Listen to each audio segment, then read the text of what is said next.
जनजाति गौरव दिवस पर बड़ी तैयारी। 15 नवंबर को मुख्यमंत्री मोहन यादव आएंगे अलीराजपुर। भगवान बिरसा मुंडा और क्रांतिकारी शहीद छीतू सिंह किराड़ की मूर्तियों का करेंगे अनावरण। इसके बाद कॉलेज ग्राउंड पर विशाल जनसभा को करेंगे संबोधित। कार्यक्रम में प्रधानमंत्री नरेंद्र मोदी भी लाइव टेलीकास्ट के माध्यम से जन समुदाय से होंगे रूबरू। सीएम के आगमन को लेकर प्रशासन तैयारियों में जुटा। कैबिनेट मंत्री नागर सिंह चौहान, कलेक्टर नीतू माथुर, एसपी रघुवंश सिंह भदौरिया सहित आला अधिकारी ने किया स्थल निरीक्षण। यहाँ पर भगवान बिरसा मुंडा जी की मूर्ति की स्थापना हुई है और क्रांतिकारी छीतू किराड़ जी की मूर्ति अलीराजपुर में स्थापना की गई है। इसके अनावरण के लिए मध्य प्रदेश के लोकप्रिय मुख्यमंत्री डॉक्टर मोहन यादव जी जनजाति गौरव दिवस 15 नवंबर को भगवान बिरसा मुंडा जी का जन्म जयंती का कार्यक्रम है और मध्य प्रदेश की भारतीय जनता पार्टी की सरकार ने तय किया है कि पूरे देश में जनजाति गौरव दिवस 15 तारीख को मनता है। तो इस बार देश के प्रधानमंत्री जी का सीधा प्रसारण होगा और यहाँ पर माननीय मुख्यमंत्री जी अलीराजपुर दौरे 15 नवंबर को भगवान बिरसा मुंडा जी की जयंती को मनाने के लिए आ रहे हैं और ख़ासकर हमने यहाँ पर मूर्ति की स्थापना की है, इसका अनावरण होना है और इसी बात को लेकर आज कलेक्टर महोदय और पूरे ज़िले के प्रशासनिक जो अधिकारी हैं वो मौका मुआवना किया है और मुझे लगता है कि ये कार्यक्रम बहुत ऐतिहासिक होने वाला है। सभा स्थल भी भैया, सभा कहाँ पर होनी सभा? हाँ, जब मुख्यमंत्री जी आएंगे तभी हम लोगों ने बैठ के चर्चा की है कलेक्टर साहब और एसपी साहब ने कि जो हमारा कॉलेज ग्राउंड है वहाँ पर आम सभा होने वाली है और मैं आपके इस चैनल के माध्यम से पूरे अलीराजपुर ज़िले के सभी मेरे आदिवासी भाइयों बहनों से निवेदन करना चाहता हूँ कि जो आदिवासी जनजाति गौरव दिवस है वो ऐतिहासिक रूप से मनने वाला है और मनेगा।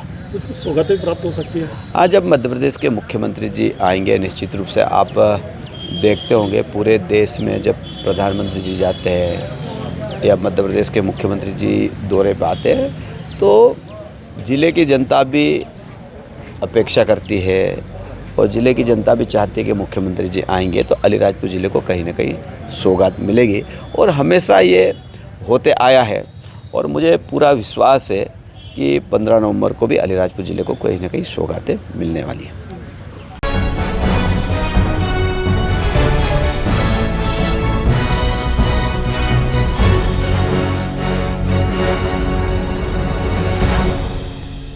राज्य शिक्षा केंद्र के आदेश के अनुसार बालक प्राथमिक विद्यालय टांडा एवं एकीकृत कन्या माध्यमिक विद्यालय टांडा में कक्षा 1 और 2 के बच्चों का FLN मेले का आयोजन किया गया। शुभारंभ अवसर पर ग्राम टांडा के भाजपा महामंत्री जड़ाव सिंह मंडलोई, मंडल उपाध्यक्ष सरदार सिंह देवीपुरा व जनपद शिक्षा केंद्र बाग के प्रभारी BSc श्री हरजी मुकाती, CA श्री किशोर जी कारत की उपस्थिति में किया गया। मेले में 6 स्टॉल लगाए गए जिससे मुख्य रूप से पंजीयन, शारीरिक विकास, बौद्धिक विकास, भाषा विकास, गणित की तैयारी व इन्हीं स्टॉल पर बच्चों द्वारा उनके अभिभावकों के समक्ष उत्साह पूर्वक भाग लिया। कार्यक्रम का संचालन प्रभारी श्री बदर सिंह भवर सिंह के द्वारा एवं आभार कमलेश सिसोदिया के द्वारा माना। आयोजन में पूरे स्टाफ का सराहनीय योगदान रहा। आज राज्य शिक्षा केंद्र के निर्देशानुसार प्रतिवर्ष अनुसार FLN मेले के प्रथम चरण का आयोजन किया गया है जिसमें FLN का जो मुख्य उद्देश्य है कि बच्चों का शारीरिक विकास हो, उनमें बोलने की क्षमता विकसित हो, उसका आयोजन किया गया है। बालक प्राथमिक विद्यालय टांडा और कन्या माध्यमिक विद्यालय टांडा का एक साथ किया हमने। उसमें उसके जो आयाम है उसके हमने स्टॉल भी लगाए हैं। जैसे पहला है पंजीयन का है, बच्चों का रजिस्ट्रेशन होता है। दूसरा शारीरिक विकास है कि बच्चों की सेहत सबसे पहले रखी है FLN में भी, तो उसके लिए बच्चों को ऐसे हम डेली गेम्स करवाते हैं पर आज आयोजन के मेले के तहत करवाना था। तो बच्चों को कर्व में चलना है बैलेंस बना के। फिर बौद्धिक विकास है, उनको जो हम पढ़ा रहे हैं FLN कक्षाओं में। भाषा का विकास है, किसी चित्र पे वो कितना बोल सकते हैं अपने मन से। गणित की पूर्व तैयारी है, उसमें आकृतियाँ पहचानना है, छोटे छोटे जोड़ घटाव है और 20 तक की गिनती संख्याओं का ज्ञान है। और सबसे आखिरी वाला जो हमारा है बच्चों का कोना है, उसमें बच्चे स्वतंत्र रूप से कलर करते हैं और कुछ भी ड्राइंग वगैरह बनाते हैं। आपका नाम और दायित्व? मेरा नाम कमलेश चौहान, बालक प्राथमिक विद्यालय टांडा, बाग विकास खंड से।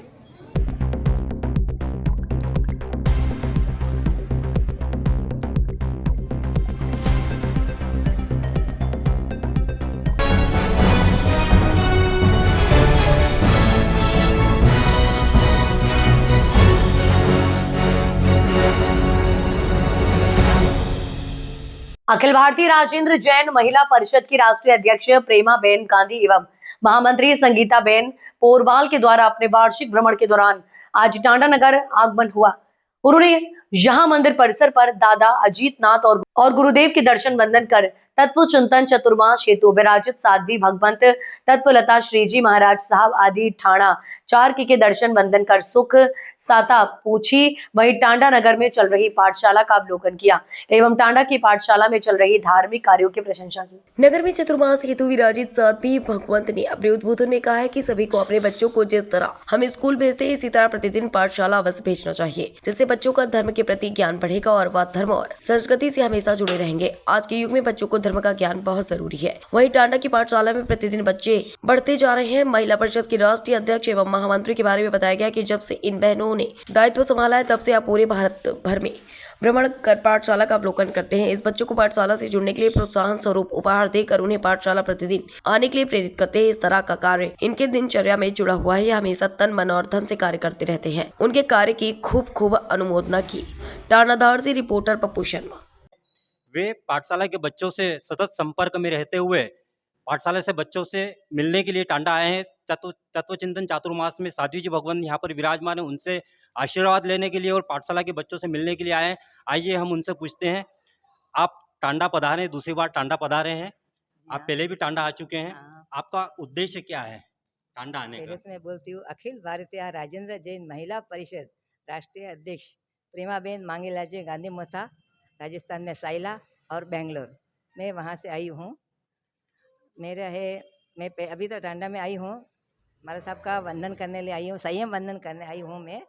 और बच्चों के लिए शत्रु ज्ञान अभिवृद्धि का बच्चों के लिए टेस्ट लेने आई हूँ कि बच्चों का टेस्ट अभी 1 साल हो गया है, शत्रु ज्ञान अभिवृद्धि चालू करके बच्चे कितने आगे बढ़े हैं। तो इसीलिए हम बहन जी से बात करके बच्चे कितना आगे बढ़े हैं वो टेस्ट लेने का आए। टेस्ट लेके बच्चों के लिए गिफ्ट देके बच्चों को खुश करके हमारे परिषद की राष्ट्रीय महामंत्री संगीता बेन पोरवाल भी हमारे बीच उपस्थित हैं। उनसे भी जानना चाहेंगे कि वे भी आज दूसरी बार तीसरी बार यहाँ पर आए हुए हैं। आप बच्चों को उत्साहित करने के लिए और परिषद पाठशाला के बच्चों के लिए क्या कर रहे हैं? जय जिनेन्द्र, सभी को सादर प्रणाम।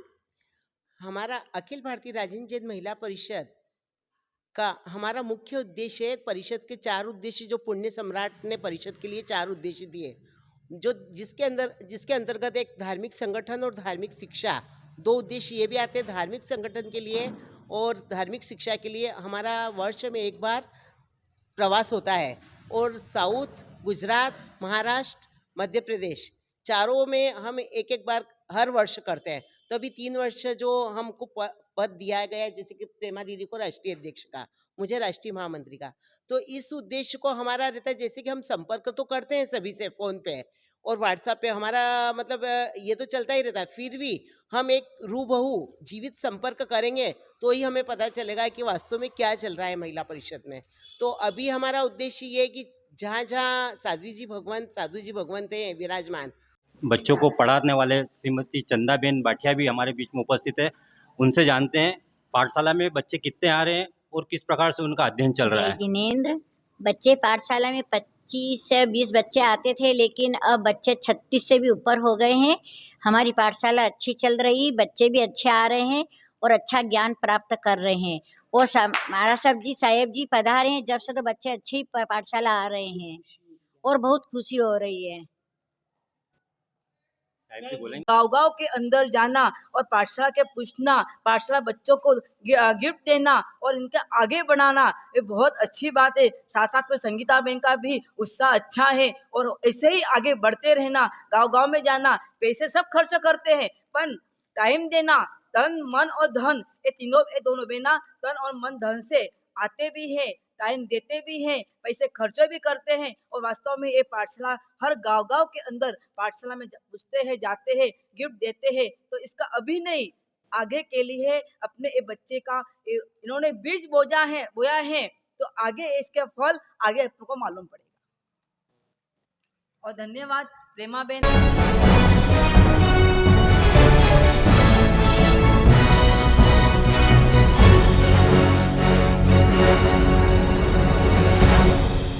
बड़ी खबर आपको बता दें, मुरैना से आ रही है। कलेक्टर के निर्देशन में एसडीएम जौरा ने लगभग 50 लाख रुपए मूल्य की भूमि को अतिक्रमण मुक्त कराया।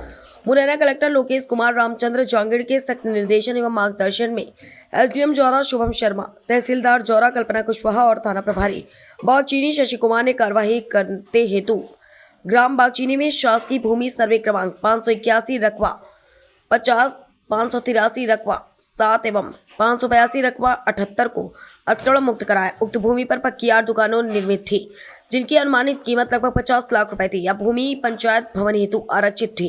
सरपंच द्वारा अतिक्रमण हटाने के लिए आवेदन प्रस्तुत किया गया था। कलेक्टर के निर्देशन के तहत राजस्व विभाग ने कार्रवाई करते हुए भूमि को अतिक्रमण मुक्त किया और पंचायत के आधिपत्य में वापस कर दिया। इस दौरान पर्याप्त पुलिस बल भी मौजूद रहा। नमस्कार साथियों, आप देख रहे हैं शहर क्राइम न्यूज़ चैनल। कल मुरैना प्रशासन द्वारा बागचीनी ग्राम पंचायत में एक बड़ी कार्रवाई करने को देखने को मिली है, जिसमें मुरैना कलेक्टर लोकेश कुमार जांगीड़ के आदेश पर जौरा एसडीएम शुभम शर्मा के नेतृत्व में एक अतिक्रमणकारी एक बहुत बड़ी कार्रवाई देखने को मिली है, जिसमें बागचीनी ग्राम पंचायत में 8 दुकानें बना ली गई थी, जो जगह पंचायत भवन के लिए आरक्षित थी। सरपंच द्वारा यह शिकायती आवेदन जौरा तहसील में दिया गया था, जिस पर जौरा एसडीएम ने कार्रवाई करते हुए कल एक अतिक्रमणकारी एक बहुत ही बड़ी कार्रवाई की है और प्रेम सिंह सकरवार सरपंच द्वारा यह शिकायती आवेदन दिया गया था। प्रेम सिंह सकरवार मुरैना जिला प्रशासन की कार्रवाई से खुश हैं और अब वह अपनी ग्राम पंचायत के लिए पंचायत भवन वहां आसानी से बना सकते हैं।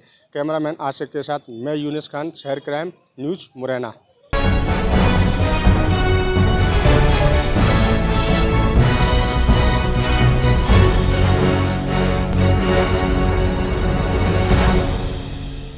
काली किराए स्थित गोकुल धाम गौशाला में गोपाष्टमी के अवसर पर गौ पूजन के साथ साथ भव्य तुलादान कार्यक्रम का आयोजन किया गया।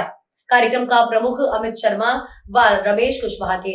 आपको बता दें, कार्यक्रम के प्रमुख अमित शर्मा व रमेश कुशवाहा थे। कार्यक्रम की शुरुआत वैदिक मंत्रोच्चार एवं गौ माता की पूजा अर्चना के साथ हुई। इस अवसर पर श्रद्धालुओं की भारी भीड़ उमड़ी, जिन्होंने अपनी श्रद्धा एवं समर्थ अनुसार गायों के लिए खाद्य सामग्री, खली, गुड़, हरा चारा, सब्जी में तुलादान कर गौ सेवा में योगदान दिया। पूरा वातावरण गौ माता की जय घोष से गूंज उठा। गोकुल धाम गौशाला समिति के प्रवीण पाटीदार ने बताया कि तुलादान से प्राप्त संसाधन का उपयोग गौशाला के संचालन, भोजन व्यवस्था तथा बीमार गायों के उपचार के लिए किया जाएगा। उन्होंने सभी श्रद्धालुओं, दानदाताओं के प्रति आभार व्यक्त किया। भाजपा नेता अमित शर्मा ने बताया कि गोपाष्टमी पर तुलादान का बड़ा महत्व है। भगवान कृष्ण जी के नंद बाबा की आज्ञा से गाय चराना शुरू किया था और उसी दिन से गोपाष्टमी कहा जाता है। गौ माता में 33 करोड़ देवी देवताओं का वास होता है, इसलिए गोपाष्टमी पर तुलादान करना उसका बड़ा महत्व है। जीवित अवस्था में अपने वजन के बराबर गौ का सामग्री दान करने से स्वास्थ्य लाभ व आत्मिक सुख प्राप्त होता है और तुलादान सर्वोच्च दान माना गया है। गौशाला के सदस्य व भाजपा नेता अमित शर्मा ने सामूहिक आरती के साथ कार्यक्रम का समापन हुआ। पूरा गौशाला परिसर भक्तिमय वातावरण से ओतप्रोत रहा। क्या कार्यक्रम रखा गया? आज प्रतिवर्षानुसार गौशाला में गोपाष्टमी का पर्व मनाया जा रहा है, जिसे हम बड़ी धूमधाम से मनाते हैं प्रतिवर्ष। इस वर्ष भी आयोजन किया गया है। क्या रखा आज कार्यक्रम? आज हमारे गोपाष्टमी के कार्यक्रम में हम गौ माता को 56 भोग लगाते हैं, जिसमें विविध सब्जियां, फल, जो भी गौ माता के खाद्य हेतु सामग्री होती है, पशु आहार हो गया, गुड़ हो गया, अलसी हो गया, घी हो गया, इस तरीके की चीज़ों का हम 56 भोग लगाते हैं। साथ ही हम एक तुलादान का बहुत ही अच्छा कार्यक्रम करते हैं। इसमें हम जो मनावर शहर के सभी छोटे बच्चे, बड़े जो भी चाहते हैं, हम उनका गौ माता के खाद्य पदार्थों से तुलादान करवाते हैं और उसका भोग लगाया जाता है गौ माता को। साथ ही मंच पर हम सम्माननीय वरिष्ठ गो भक्तों को बुला करके एक अच्छा कार्यक्रम करते हैं। गौशाला में क्या कार्यक्रम रखा गया? आज गौशाला में, गोकुल धाम गौशाला में गोपाष्टमी का कार्यक्रम है। प्रतिवर्ष अनुसार इस वर्ष भी गोपाष्टमी का कार्यक्रम रखा गया, जिसमें बच्चों का तोलदान किया गया और तोलदान के साथ बड़ों का भी तोलदान किया गया, जिसमें गुड़, घी, काकड़े, खल से तोलदान किया गया। वही जो तोलदान की सामग्री गौ माता के गौगराज के लिए काम आएगी। आज गोपाष्टमी का पर्व जो है हमारे परंपरा अनुसार, सनातन धर्मानुसार जो है द्वापर युग से मनाया जा रहा है। जब भगवान श्री कृष्ण 6 वर्ष के थे तो आज ही के दिन गौ माता को चराने के लिए वो जंगल गए थे। उसी दिन से गोपाष्टमी का पर्व मनाया जा रहा है। तो उसी अंतर्गत आज भी गोकुल धाम गौशाला मनावर में यह कार्यक्रम भव्य रूप से मनाया गया और सभी भक्त पधारे। सभी को गोकुल धाम गौशाला की ओर से बहुत बहुत आभार, बहुत बहुत धन्यवाद। जय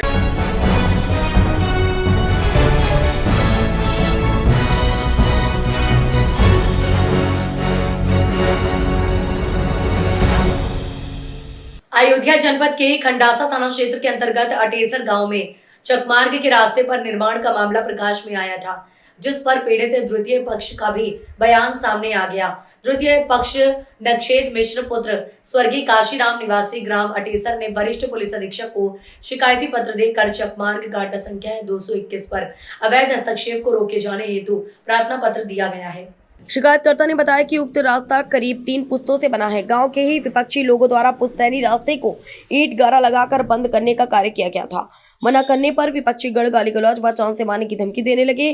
पीड़ित ने बताया कि 25 अक्टूबर को विपक्षियों द्वारा चकमार्ग अवरुद्ध करने पर थाना समाधान दिवस पर शिकायती पत्र दिया गया था, जहां उपस्थित राजस्व टीम व पुलिस द्वारा चकमार्ग की नपाई कराकर दोनों तरफ निशानदेही कर दी गई थी। चक रोड की लंबाई 50 मीटर व चौड़ाई करीब 9 मीटर नापा गया था। नपाई के बाद शिकायतकर्ता द्वारा चकमार्ग की साफ सफाई शुरू की गई। जैसे ही पुलिस व राजस्व की टीम वापस गई, कुछ ही समय बाद विपक्षी गणों ने अपने परिवार के साथ चकमार्ग पर निर्माण करना शुरू कर दिया। शिकायत पर पहुंची पुलिस ने यथास्थिति बरकरार रखने की बात कही। पीड़ित पक्ष नक्षेद मिश्रा के पुत्रों का कहना है कि विपक्षियों द्वारा मामले को हाईलाइट करने के लिए बढ़ा चढ़ाकर बताया गया। यही नहीं, पुलिस प्रशासन पर भी झूठा आरोप लगाया गया। पीड़ित ने बताया कि विपक्षियों ने परिवार पलायन की बात भी झूठी फैलाई। सारे आरोप बेबुनियाद हैं। सभी सदस्य घर में रहते हैं तथा बाहर से ताला बंद किए रहते हैं। पीड़ित पक्ष ने अभी कहा है कि उन्हें प्रशासन पर पूरा भरोसा है कि उन्हें न्याय मिलेगा। अमित कुमार मिश्रा, अटेसर गांव में विवाद का मामला क्या चल रहा है? अटेसर गांव में एक चकमार्ग का मामला था, जो कि हमारे सहन दरवाजे से निकल करके वो हम सीधे चकमार्ग पर जाते हैं। उसी सहन दरवाजे को कुछ दगम प्रवृत्ति के लोग हैं जो कि जबरदस्ती से बंद करना चाहते थे।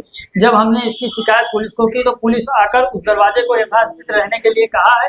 बस यही इतना मामला है। इस मामले को फर्जी हाईलाइट किया जा रहा है, बढ़ाया चढ़ाया जा रहा है और पुलिस प्रशासन के ऊपर झूठा आरोप लगाया जा रहा है कि जबरदस्ती हमारे बहन बेटियों को हाथ खींचा, जबरदस्ती गाड़ी में भरना चाहा। और जिनके द्वारा ये आरोप लगाया जा रहा है उनके घर पे 3-3, 4-4 सीसीटीवी कैमरे लगे हुए हैं। आप उनको चेक करवा लीजिए, उनसे साक्ष्य मांगिए। अगर वो एक भी साक्ष्य दे सकते हैं तो उसका साक्ष्य प्रस्तुत करें, देखा जाएगा। कोई ऐसी घटना नहीं हुई जिसका वो झूठा आरोप लगाते हैं। ऐसा आरोप लगाया गया परिवार पलायन पर परिवार ये तो एकदम फर्जी आरोप लगाए, नौटंकीबाजी कर रहे हैं। यहाँ पे कोई परिवार इनका पलायन नहीं किया। इनके मम्मी पापा और उनकी बहन और उनकी बेटी सारे लोग घर पे हैं। बस वो करते हैं कि अंदर से चले जाएंगे सब लोग, बाहर से ताला लगा लेंगे। गांव के एक लोग आएंगे, जब इनको काम लगेगा वो आके फिर ताला खोलेंगे। और उनके घर में ये चीज सीसीटीवी लगी हुई है, उसमें दिखेगा। आप अगर पूरे दिन का सीसीटीवी निकालिए, ये दिन में 2-3 बार बाहर आते हैं, अंदर जाते हैं, वो बंद कर देंगे। रात में लाइट बंद कर देंगे कि लगे कोई है नहीं। बाकी इनके घर में लोग हैं। आप इनके घर का सीसीटीवी कैमरा चेक करवा लीजिए। मेरे पास वीडियो है उसका। इनके घर के लोग इनके भैंस को दूध लगाते हैं, सारा काम करते हैं अपने घर का, लेकिन फर्जी बेबुनियादी आरोप लगा रहे हैं कि पलायन हुआ। इनका पलायन ऐसा कुछ नहीं, पलायन जैसा बात।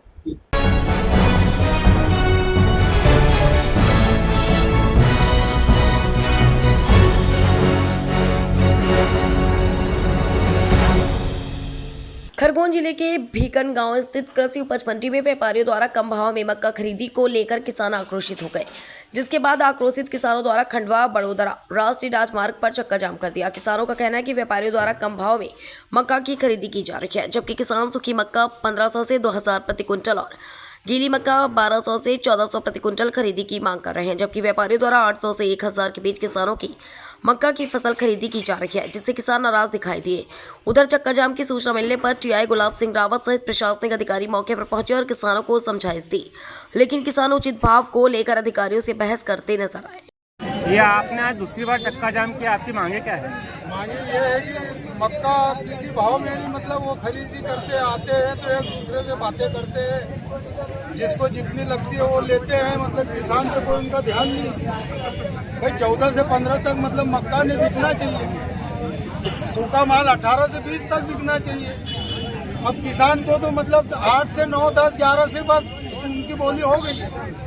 तो आप क्या चाहते हैं? हमको तो गीला माल 14 से 15 तक बिकने को होना और सूखी मक्का 18 से 20 तक।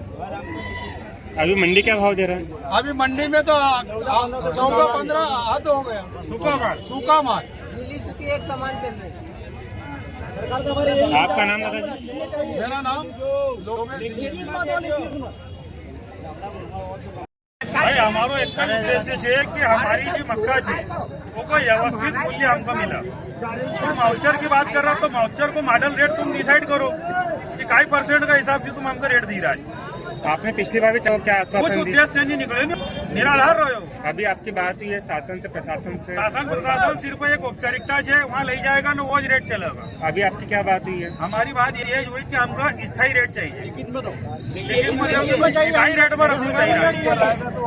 आपकी क्या मांगे? मतलब भाई हमारो कहना ये है कि 12 से 13% को जो रेट है, मतलब मॉइस्चर तो 2000 से ऊपर जाना चाहिए।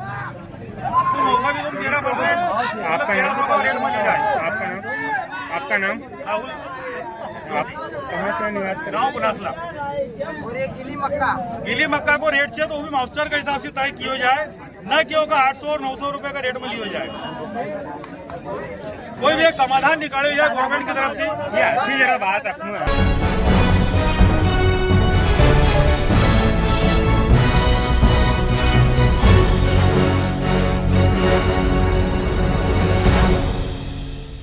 अमझेरा नगर में प्रतिदिन आवारा पशुओं द्वारा दुकानों में, घरों में एवं राह चलते लोगों को नुकसान पहुंचाया जा रहा है। गुरुवार को सदर बाजार में अमका झमका बैंक के सामने सड़क पर 2 सांड आपस में लड़ने लगे, जिसके चलते अफरा तफरी मच गई। लोगों ने उन्हें भगाने का कई बार प्रयास किया, लेकिन करीब 15 मिनट तक लड़ते रहे। लड़ाई के दौरान घरों, दुकानों के बाहर खड़ी 4 से अधिक बाइक क्षतिग्रस्त हुई। कई गाड़ियों के हैंडल, इंडिकेटर, मास्क टूट गए। व्यस्ततम मार्ग होने के चलते गनीमत रही कि कोई जनहानि नहीं हुई। लोगों का कहना है कि कई बार ग्राम पंचायत के जिम्मेदारों को अवगत करवाया गया है कि आवारा पशुओं को पकड़कर कार्यवाही की जाए, लेकिन पंचायत किसी बड़ी घटना के इंतजार में है। जनहित के मामलों में ग्राम पंचायत के कर्मचारी रुचि नहीं लेते हैं।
बारिश में भी नहीं डिगी आस्था। जय श्री राम के उद्घोष से गूंज उठी रामनगरी। लाखों श्रद्धालु कर रहे 14 कोसी परिक्रमा। रामनगरी की पवित्र धरा आज आस्था, भक्ति और जय श्री राम के जयकारों से गूंज उठी। हल्की बारिश के बावजूद श्रद्धालुओं का उत्साह देखने लायक रहा। सड़क पर भीगते हुए कीचड़ को चीरते कोमल पग जब आगे बढ़े तो हर ओर केवल एक ही स्वर गूंजा, जय श्री राम। 14 कोसी परिक्रमा का शुभारंभ आज ब्रह्म मुहूर्त 4:51 पे होना था, लेकिन श्रद्धा की गर्मी ने मौसम की ठंडक को मात दे दी। श्रद्धालु देर रात से ही परिक्रमा पथ पर निकल पड़े। अयोध्या दर्शन नगर, भीखापुर, देवकाली, जनौरा, नाका, हनुमानगढ़ी, मौदाहा, सिविल लाइन, हनुमान मंदिर, सादतगंज और अफीम कोठी जैसे प्रमुख पड़ावों से भक्तों का सैलाब आगे बढ़ता रहा। परिक्रमा मार्ग पर हेल्प डेस्क, चिकित्सा शिविर, जल प्याऊ और राहत केंद्रों की व्यवस्था की गई है। वहीं सुरक्षा के मोर्चे पर आईजी रेंज अयोध्या प्रवीण कुमार, जिलाधिकारी निखिल टीकाराम फुंडे और एएसपी डॉक्टर गौरव ग्रोवर स्वयं सड़कों पर उतरकर स्थितियों का जायजा ले रहे हैं। बारिश में भीगते अधिकारी और सुरक्षा कर्मी श्रद्धालुओं के साथ कदम से कदम मिलाकर ड्यूटी निभा रहे हैं। ये नजारा भक्ति, सेवा और अनुशासन का अद्भुत संगम पेश कर रहा है। देखने में प्रतीत हो रहा राममय वातावरण में उमड़ी आस्था की नदी, हर ओर जयकारों की गूंज, मानो भक्ति में डूबी अयोध्या।